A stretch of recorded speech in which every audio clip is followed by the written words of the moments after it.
At 8 o'clock, we got one of our last two games. We got number 18 UCLA, who's 4-1. Traveling number 15 Oregon State, who's 5-1. In our last elimination game of the day, Oregon State favored by 3.5 on Fox. Dante Moore for the Bruins gone 69 and 130, thrown for 1,139 yards, 9 touchdowns to 4 interceptions. Carson Steele had 71 carries for 413 yards and 2 touchdowns.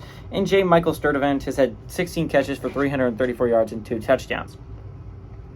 DJU has gone 92 of 152, thrown for 1,307 yards, 13 touchdowns, 4 interceptions. Damian Martinez has had 90 carries for 586 yards and 3 touchdowns, and Silas Bolden's had 27 catches for 369 yards and 3 touchdowns. UCLA's 42 and 17 against Oregon State all time. Last game went to Oregon State in 2019. So I think what's interesting in this game is not only that it's an elimination game, but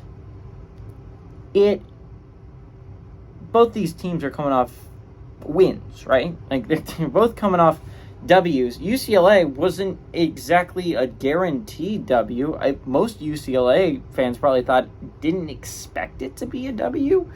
But UCLA's defense looked awesome against a Washington State defense that had seemed unstoppable up until that point. You know, it looked like UCLA was just gonna get their butts kicked by a Washington State offense that was just killing it up until that point, but they turned the ball over a whole bunch, and in multiple different situations, they came up with a big play to win it. UCLA's offense wasn't awesome, but it did enough to win this football game. UCLA's offense was just good enough to win this football game compared to Oregon State, whose offense was just insane, right? Like, they put up 50 on Cal, and Cal doesn't have the greatest defense in the world, which is the reason why you put up 50, but it was a great offensive showing nonetheless.